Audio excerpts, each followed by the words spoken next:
Hey, everybody. Welcome. Hi, Mitchell. How's it going? I can see you. Can I hear you? Hi. Hi. I All right. can hear Awesome. you. You can hear me? Okay. Sounds like everything's going okay so far. All right. So welcome, everybody. Yeah. You can hear me okay? Now I can. Okay, great. All Just right. I'll clicked it. lean in a little bit. Okay. So welcome, everyone. I am so excited to share our new Millions Against Monsanto broadcast with you all. We are doing a new series, The Secret Military History of Monsanto. I stole the phrasing of the title from Yasha Levine's book, The Secret Military History of the Internet, which I encourage you all to read. But this is all about Monsanto. And today we have Mitchel Cohen. I am so excited. This is my first time meeting Mitchel Cohen face to face, virtually, unfortunately, but I'm sure we'll get a chance to see each other in person at some point. Mitchel Cohen is a longtime anti-Monsanto activist, Green Party activist. He is a man around town doing a lot of things, but one of the exciting things he did in recent years is produced a book. He was the editor and author of a new book on Monsanto, which is now being published in paperback. It's called The Fight Against Monsanto's Roundup, The Politics of Pesticides. It's published by Skyhorse Publishing. I encourage you all to pick up the new paperback version of Mitchel's book. It has a new introduction that brings everybody up to date. But the big news is Mitchel's recent article in Covert Action magazine. The article is The War Within the War, the fight over land and genetically engineered agriculture. So, Mitchel, you blew my mind because I felt like I was keeping up with the geopolitics of what was happening in Ukraine. And I felt very savvy to understand a little bit about natural gas and how the United States and Russia were competing to provide natural gas to the EU. But I had totally missed the land angle. And so, Mitchel, give us a little intro on this. What makes Ukraine so irresistible to big powers around land? Well, it started not even with the Ukraine. I was looking at earlier edition of the book where we had article in it, chapters in it on different countries that had banned genetically engineered crops, and the U.S. went after those countries, and there was, like, at that time 5 countries that the U.S. was going after because of their position on genetic engineering, and one of them was Venezuela, another one was Russia. There were several others that are in the crosshairs of U.S. imperialism, and they were going after these countries. And then when the Iraq war was declared ended in 2003, 2013 or so. No, yeah, 2013. And then it was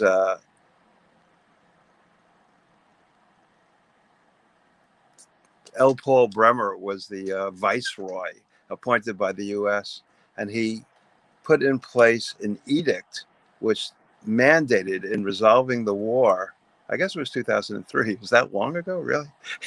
and, that they had to allow the planting and the harvesting of genetically engineered crops and use of genetically engineered seeds. And that was part of the resolution to this war, and that seems to have disappeared from the US press, or never was in it. And in looking at this, along with people at US Right to Know, and along with other people around the country, Organic Consumers Association, my own group, No Spray Coalition, which is fighting against pesticides in New York, it turned out that this was part of the policy of the US, was to send people around the world to fight on behalf of Monsanto and on behalf of the genetic engineering industry, partly to control the world's seeds. So there are now 4 huge companies, all these mergers that happen, that control the world's seeds. And they're all genetically engineered, the new seeds, and farmers have to buy them, and they're being used, and they're not allowed to replant them. And they're required to by the US military resolution, by the International Monetary Fund, by the World Bank. They're all requiring the planting of genetically engineered crops and the purchase of the privatized seeds. And one of the main proponents of that was Hillary Clinton. And she traveled all over the world as Secretary of State and privately promoting this. And she gave speech after speech about it. She was given by some of the pharmaceutical companies something like, was it $300,000 per speech on behalf of genetic engineering.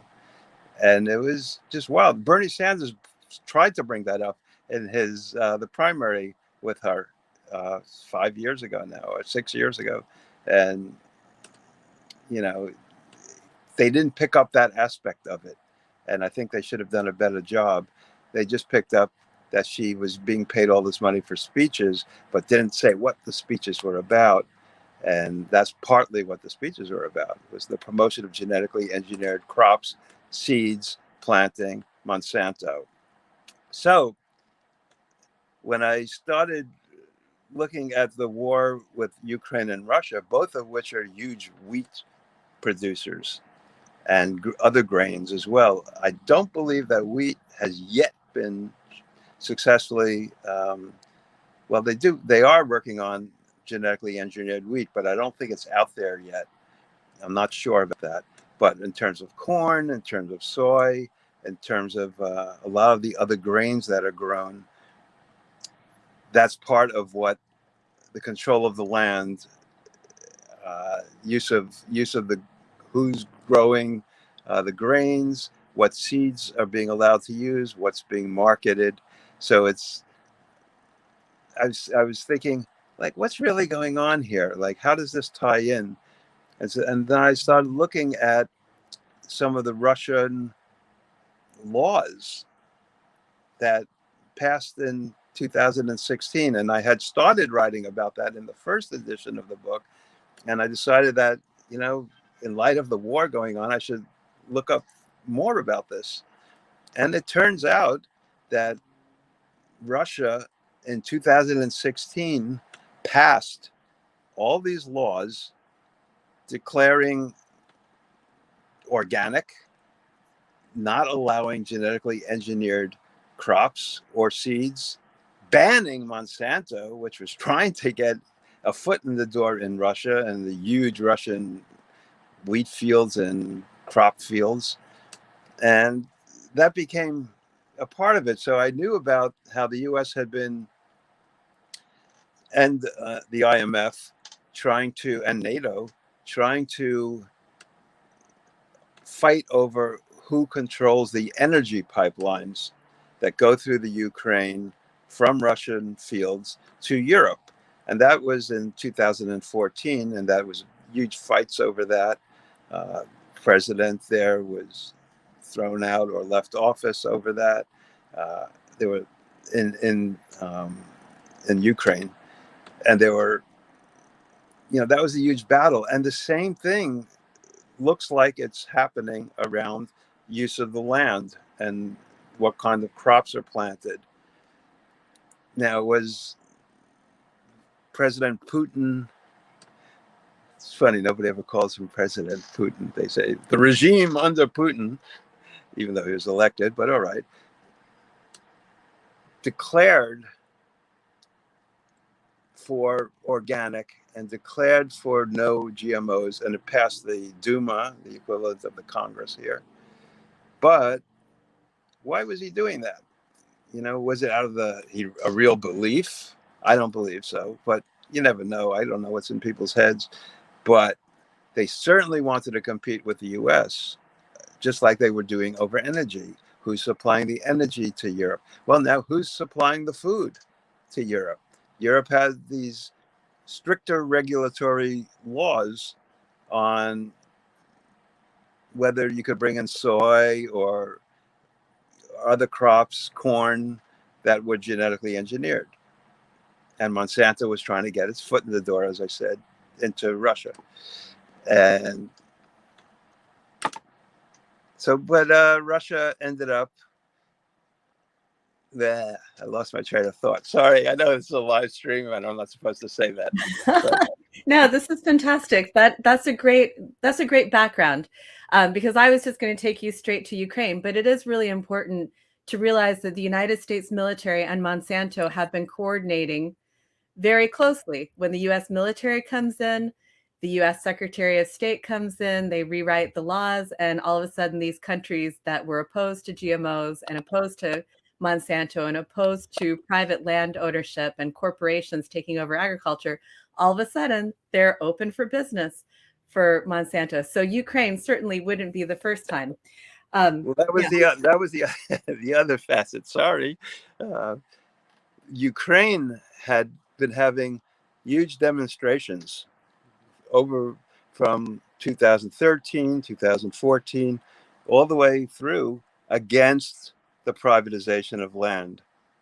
So they had in 2001, I think, or two, they had to pass laws preventing the oligarchs from buying up land, farmland, and consolidating it and driving it for profit. And they actually passed all these laws in Ukraine as well as Russia against the privatization of the farmland. And under the current president of Ukraine,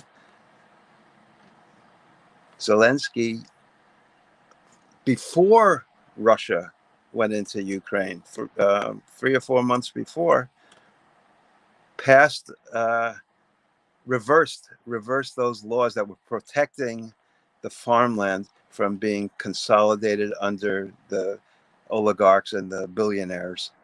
And so there were these mass protests, even all the way up to a few months ago, that of course nobody in the press here talks about. And and they're still fighting for protection of the land, but now it's gotten shoved aside by what's been going on there now.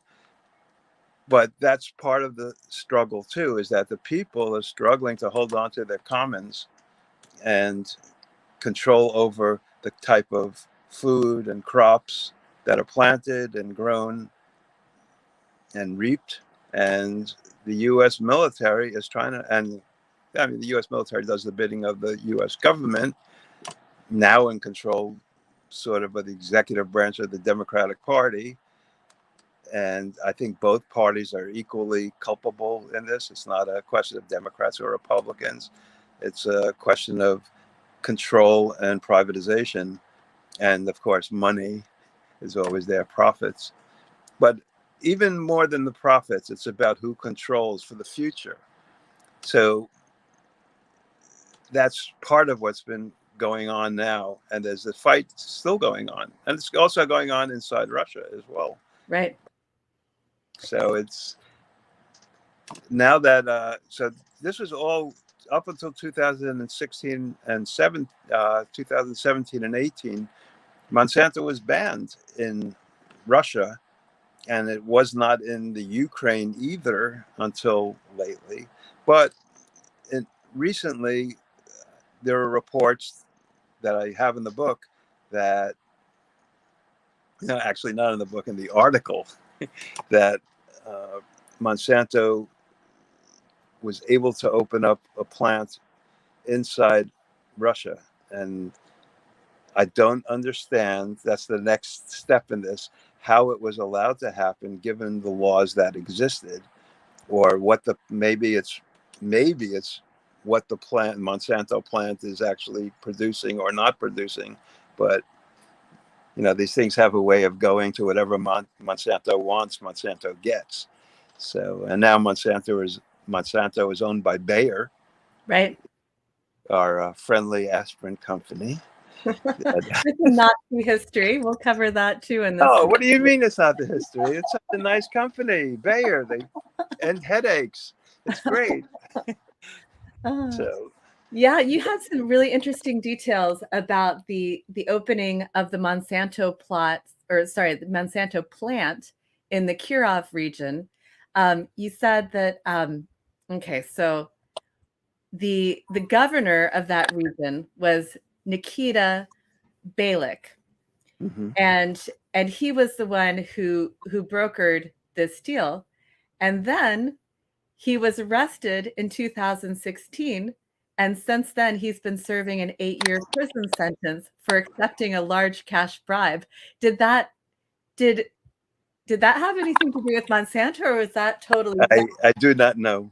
that's I, yeah, that's really I don't crazy. know. So there, I mean, it's just like in the United States, everywhere, I think we have competing interests. We have corporate interests, and then we have national interests, and then we have the people's interests. And these things are always in flux, and no country has complete control over everything that happens within the country. So yeah, it was interesting that how that happened. And so Monsanto does have a foothold, and they claim to be doing all non-GMO agriculture there, right? That's the claim. Ukraine never allowed genetically engineered agriculture either before, although I don't know what the situation is today. My guess, yeah, my guess is like anybody else's guess, so I won't guess. Well, let's focus in on Ukraine and recent history. I think for anybody who doesn't know, Google Victoria Nuland F the EU. She was caught on the phone with a colleague. She's working for the US State Department during the Obama administration. There are huge protests in Ukraine, and there's a coup, and Victoria Nuland is organizing the new government, and she's saying who's going to be in charge, and she's not going to give the EU a say in this new government. So this is very recent history in Ukraine. And it's very interesting, Mitchell, that the story that you tell about these changes in Ukraine regarding agriculture policy are very closely tracked to this US influenced coup in 2014. Yeah, and who did the U.S. put in place?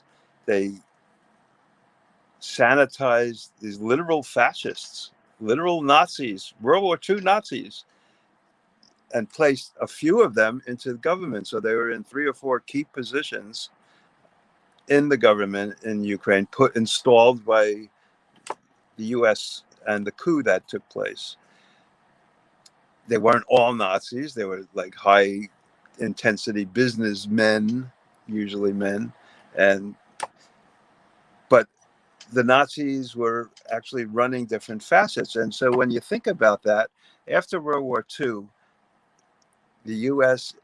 instituted this program called Operation Gladio in Italy mostly, and there was a CIA, a pre-CIA, and then later developed by the CIA in all the European countries to thwart popular movements, to prevent communist movements or anarchist movements or any progressive movements in the other countries following World War II, so that the U.S. could keep its hegemonic existence and its fight actually against the British Empire, but mostly against, at that time, the Soviet Union and the influence that Marxism was having in different countries around the world. And so Operation Gladio were death squads. They were paid, trained murderers and assassins and rapists, and that were and in the Ukraine it was led by this guy Bandera, who was a fascist from World War II, fascist who is upheld now by some of the military in Ukraine, and there are statues to him in some of the places in Ukraine. So Ukraine has a very mixed history, And I'm just learning about a lot of it also, where it does have some major fights against anti-Semitism, against the murder of Jews and others. But it also has the ultra-nationalist, another sector of people who are actually supporters of the Nazis. So it's a conflict, and that's being played out even today. This is going on for the 50, 60 years now.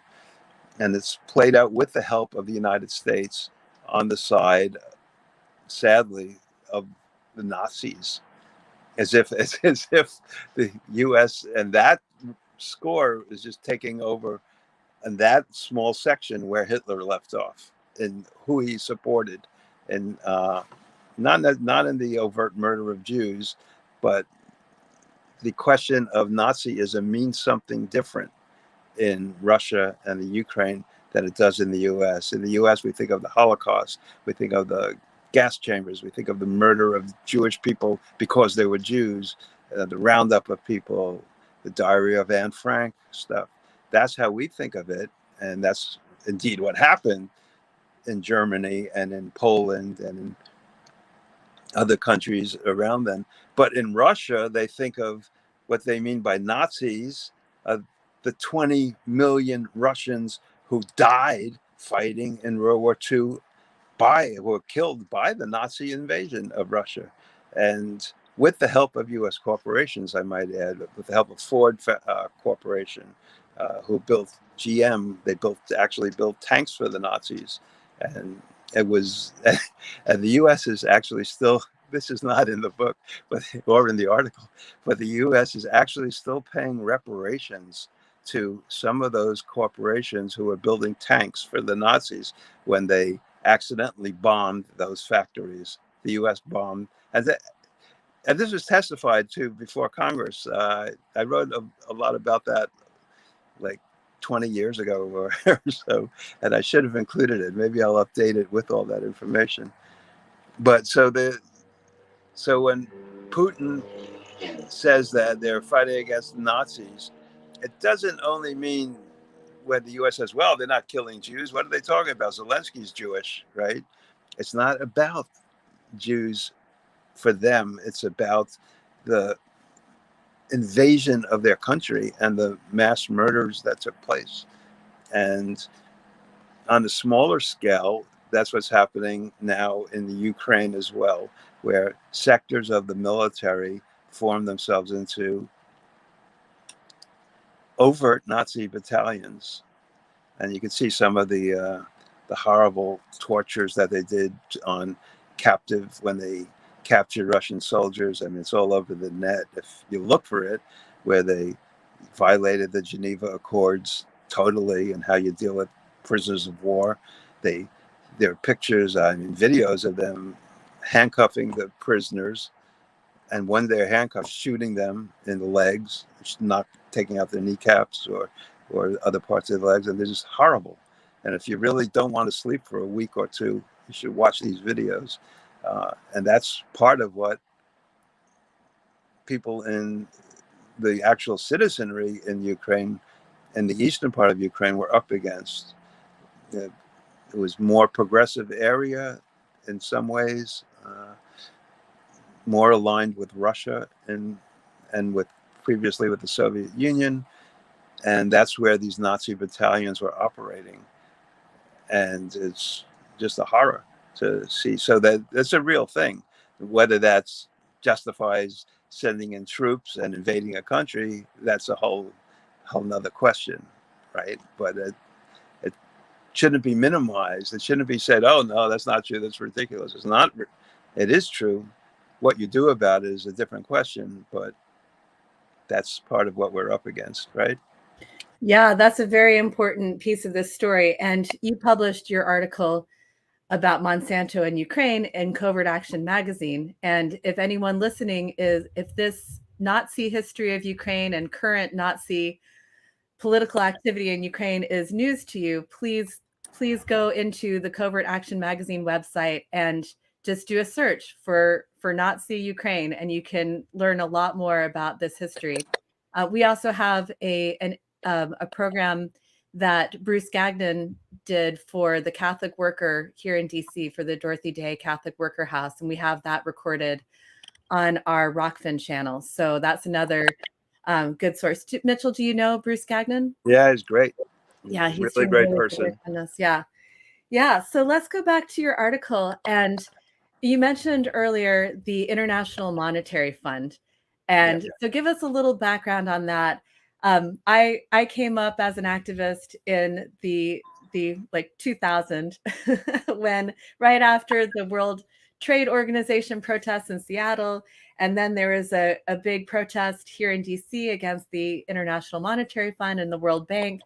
And that was the year that I got involved in a big way as an activist. So this really speaks to me, but I think that, 20 years has passed, right? And, Yeah. and More than that, yeah, 23. people don't remember this movement the way I remember it because it was so important to me. But, we don't hear much about the International Monetary Fund and the World Bank, and the anti-globalization movement isn't as strong as it was when I was young. So tell us what the International Monetary Fund is and how this fits into the story about Monsanto in Ukraine.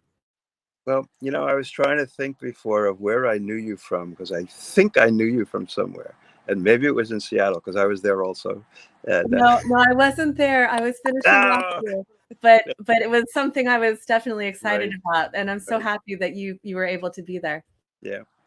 So International Monetary Fund and the World Bank are part under the aegis of the United Nations. Yeah, they're part of the whole UN non-governmental organization sort of takeover of peace movement and of other movements where there used to be revolutionary groups. Now there are nonprofit organizations, right, all over the world. And that was part of how do you control movements that existed, that people were organizing everywhere.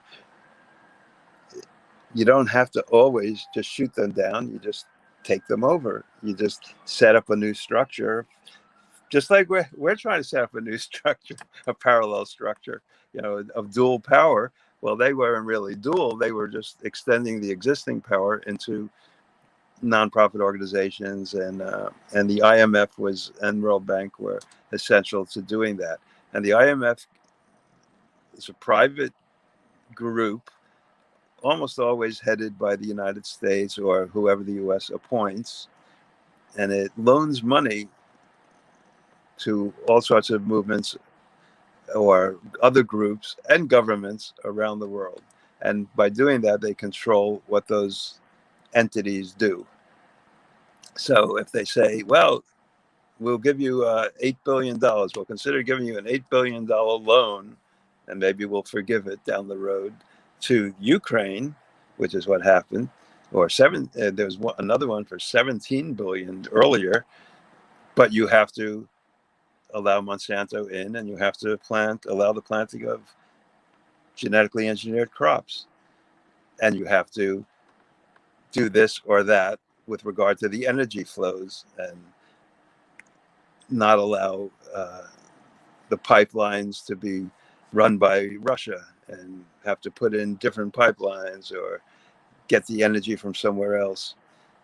And so part of the war, there's a war between different capitalist countries, and I consider Russia a capitalist country at this point. But there's inter-capitalist rivalries, and Russia now was trying to compete in with the U.S., as I mentioned before, around trying to create clean food, non-GMO food, organic food, which they saw as a way for Europe to buy their crops, which are enormous. I mean, they're a huge agricultural power.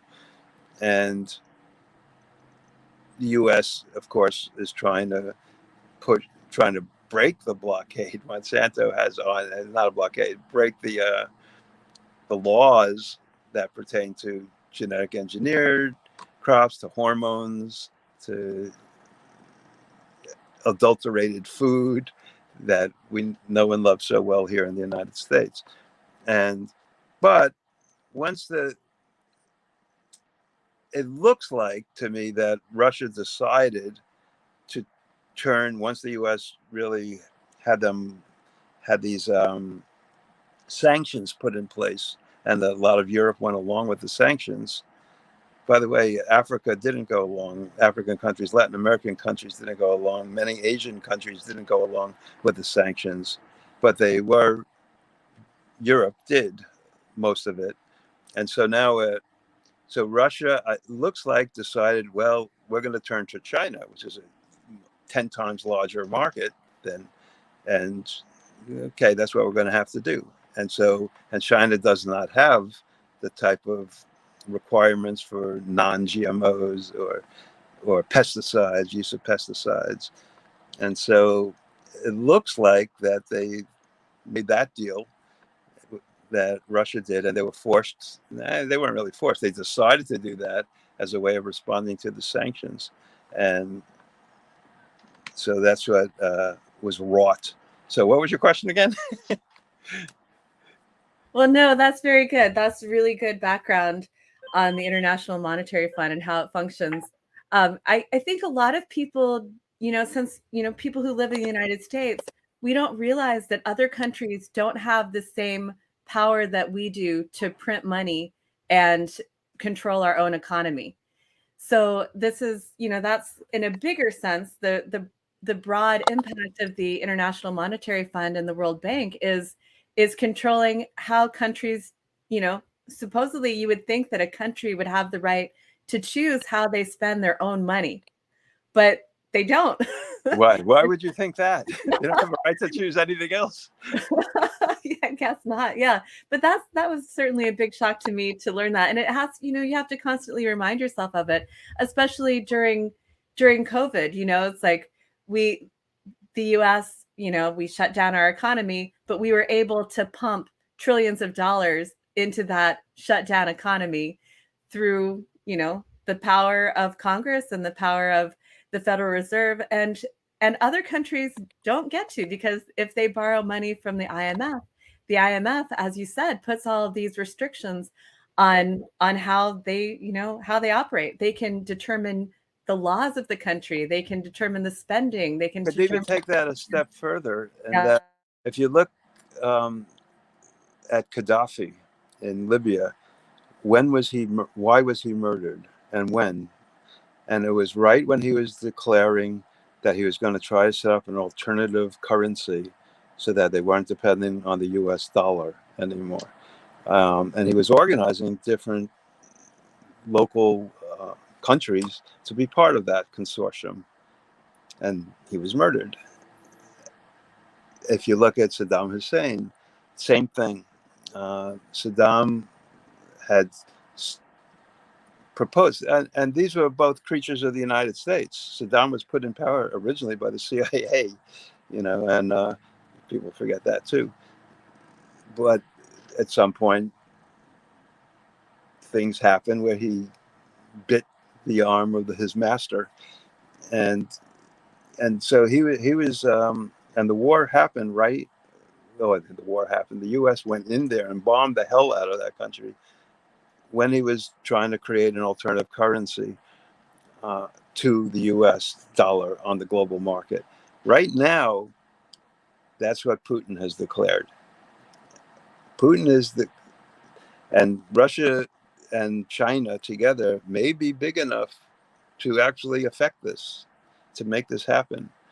So Russia is now demanding that everything be paid in rubles, and the ruble seems to be returning to some sort of stability from where it had been after the sanctions were imposed. But they're also trying to create a new currency, a new way of paying for things on the world scale that's not dependent on the IMF or on United States currency. And people don't like that here, who are in charge of big business and whose profits depend on US dollars. So then there's which banks where the banks, even Che Guevara, when he became the head of Cuba's in 1959-60 when he became the head of Cuba's treasury, which was his official finance minister after the revolution in Cuba. People don't really remember this about Che, if they remember Che at all, but I do. I mean, he was one of my heroes. And first thing he did was to look at where Cuba's investment, the money was deposited, and was making moves to get it out so that it would not be, so that the gold would not be stored in Fort Knox, because he knew that the U.S. is capable of doing exactly what it's doing to other countries now, and violating all sorts of business laws and all sorts of contracts, and just going ahead and saying, nope, can't get your money out. Nope. It's like Venezuela can't get its money out. So there's like billions of, what was it, $2 billion or something like that in of Venezuelan assets that are been confiscated or frozen in U.S. And British banks that they can't get to. And so people, and you wonder why people are hungry and or need access to that money for food and for projects and for improvements in Venezuela, and the U.S. won't let them have the money, their own money. This is their own that they've deposited in banks.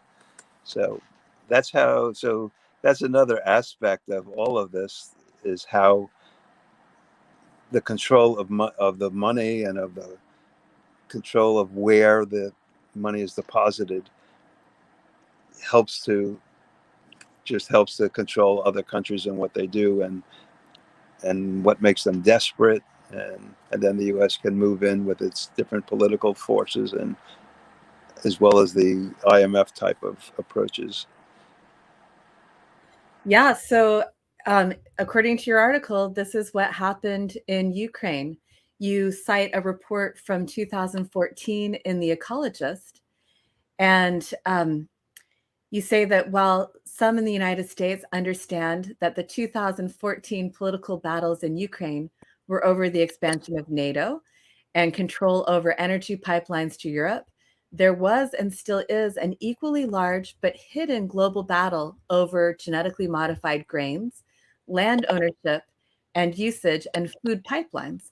And all of this went down in 2013 and 2014 about whether or not Viktor Yanukovych would take an International Monetary Fund loan, or whether they would take a loan from Russia, this Right. competing package. So tell us that story. It's really fascinating. I don't think many people know about this. Well, yeah, the president of Ukraine, yeah, how do you say his name? Yanovich? How did you say it? Yanukovych, I believe. Yeah, yeah. And at that time, and he was elected. These are all about elected people, and he was pressured by the U.S. and by Europe on which way, and Russia, on which way to go in terms of developing the energy, that, as you were saying, energy pipelines, that Russia was sending the natural gas, so-called natural gas, all done from fracking, which is horrible, but to Europe. And Europe was dependent on that for its own energy sources, but also for its fertilizers, for its farming, for local stuff. And so the U.S. was pressuring, and which way was he going to fall? And if you remember, I don't know if you could remember, I remember a bit, it's 8 years ago now, they forced, so some of the, at the same time, he was corrupt in a lot of ways. You know, it's not like he was a hero or a perfect anything. And the students were rising up, as they were doing a couple of years before at Occupy Wall Street. And they took part in the Maidan, Maidan occupation, which is a central square in Ukraine. And they were totally peaceful. It was pressuring neither the U.S. nor Russia, they wanted to end the corruption and to put money into developing and to stop the privatization by the oligarchs. And in comes the Nazis in Ukraine, the military, the section of the military that was being run by Nazis, which is its own section at the time. And they murdered, they shot, all these snipers ended up shooting these students all over the place. A whole bunch of people were killed in this occupation. And that was the beginning, where I see the beginning of the turmoil in a really huge way started. So that happened in 2014. And who knew that it was really going to turn into what it turned into? You know, it's hard to imagine, but it's the way the U.S. was able to use its setup within the militaries all over the world, and possibly within many of the police forces in the United States. We will see how that goes, to control activities of those countries and especially control the economic activities.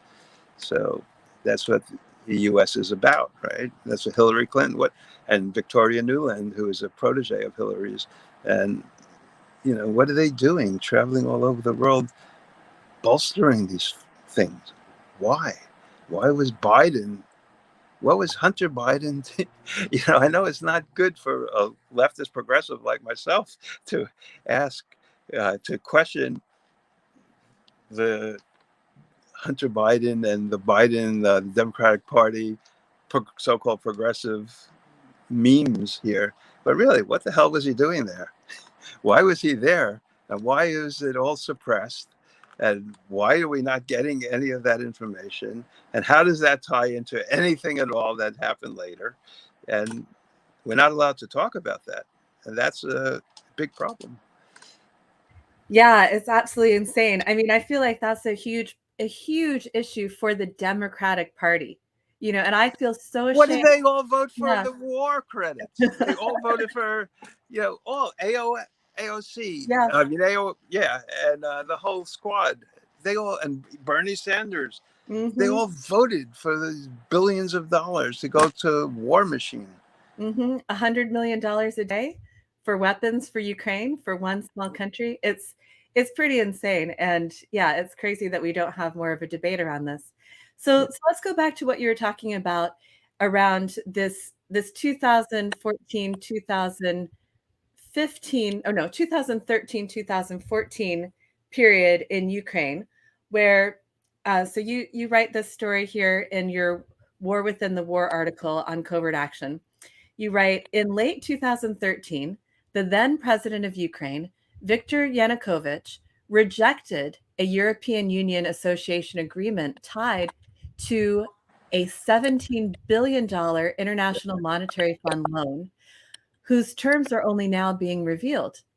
And you quote the ecologist, Joyce Nelson, writing in September 2014. She Right. examined the IMF Ukraine loan packages in great detail. And so you took a few excerpts from her article, and you note that Yanukovych was offered this big aid package from the International Monetary Fund, and instead he chose a Russian aid package that was worth $15 billion plus a discount on Russian natural gas, or fracked gas, as you point out. And this decision of Yanukovych's was a major factor in ensuing deadly protests that led to his ouster from office in February 2014. So that's the Maidan demonstrations and the murders that happened at those protests of the activists and the ongoing crisis. So now then here's where it ties back to GMOs, to genetically modified organisms. So you reference an Oakland Institute report. So the Oakland Institute report says, whereas Ukraine does not allow the use of genetically modified organisms in agriculture, Article 404 of this EU and IMF agreement does relate to agriculture and includes a clause that has gone unnoticed. It indicates, among other things, that both parties will cooperate to use biotechnology. Yep. And by biotechnology, that meant genetically modified seeds and Monsanto and others crops. Yeah. Yeah, so that's amazing. That was a great article. Joyce Nelson just wrote this blistering great article, and the Oakland Institute put out these papers that I had actually never heard of before, and I should have. And I was Oh, so reading you through a found lot. them now while you were writing this up, you found these articles back from Right. 2014. Right. Okay, yeah, it's really important to bring this history Yeah. back. Yeah. Yes, you can't really understand what's happening now if you don't And understand the what other, happened then. What's that? yeah, the other part of it was that the whole propaganda campaign to the media is run by Hill and Knowlton, which is the main propaganda public relations firm hired by Congress, who'd hired them this time around. I don't know, but they were behind the. What was it, the Ukraine Business Council? Yeah. You're right. Yeah, that's a fascinating piece in your article about this Yeah, Ukraine Business Council. I had written a lot about Hill and Knowlton going back because they were the ones who were promoting the incubator babies that were supposedly dragged out and thrown on the floor in Kuwait back when, and of course that never happened. And it was, I don't know how, if people remember back to before the war in Iraq and what was going on, and how the incubators were said to have been raided by uh, Iraqi troops, who then dragged them out and threw them on the floor, left them there to die. And of course, that never happened. And they didn't even have incubators to the extent that that was said. But the person who was doing the testifying, it was this young girl who was tear struck, and she was testifying before Congress, and nobody really knew who she was except for a couple of people. It was all orchestrated and arranged by Hill and Knowlton, public relations firm, in conjunction with a few of the actual leadership of the Congress Democrats at that time, actually. And she turned out to be the daughter of the ambassador from um, where was she from? From Kuwait to the United States, to the United Nations. And she was the daughter, and she was not just some person who worked with babies in incubators. She just made it all up. And God, I would love to find her now. Maybe that would be a good project we could do and see what she thinks about what she did then. But, you know, they just made it up. And people, it influenced the Congress to vote for the war effort back then. You think, really, that would but it did. The few people who were sort of in between and didn't know which way to go succumbed to that pressure. I mean, they really wanted to anyway, but they were just looking for an excuse. But she provided that excuse, and then they bombed the hell out of Iraq as a result of that, and the supposed weapons of mass destruction that Iraq, they said, had, which they didn't have. That so they were subjected to those people to this torture of bombing of hundreds of thousands of people were killed and starved to death and sanctioned. And the sanctions in that case ended up killing so many people by itself, in addition to the bombings. And then there was the use of, that was the first use of so-called depleted uranium munitions, depleted uranium shielded tanks, uh, bombs that were coated in depleted uranium, missiles, and all of that. I call it low intensity nuclear warfare. It was the first, and it totally destroyed the whole landscape, the ability of people to feed themselves. It poisoned all these children. Several 100,000 children died, according to the United Nations. I think it was 750,000 people died as a result of all of this. And that was Hill and Knowlton. And they orchestrated it. They have no soul. They could care less. These people, have that quote from Anthony Bourdain about Henry Kissinger in the article, if you remember. I'll find that for you now. That is such a great quote. Yeah. Yeah, actually, well, maybe I'll find that in just a sec, because I think I did Okay, find this I have it. on. Oh, you have it right there. Okay, yeah, give us that quote.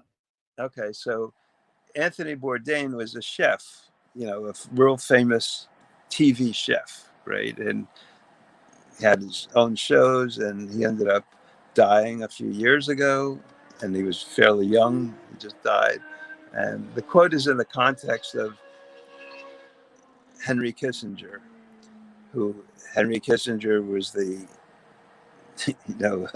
a war criminal on pick your war for several wars.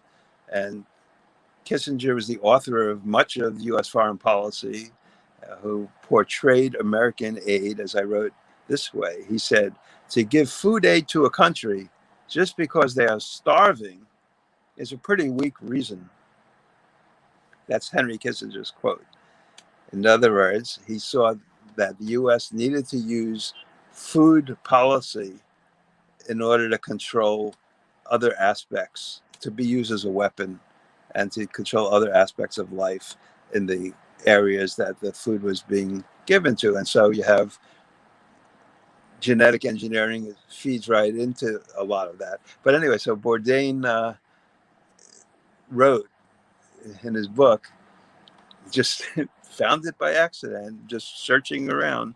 And anybody, everybody could. One of my points, I'll read this, but one of my points is that anybody can do this stuff.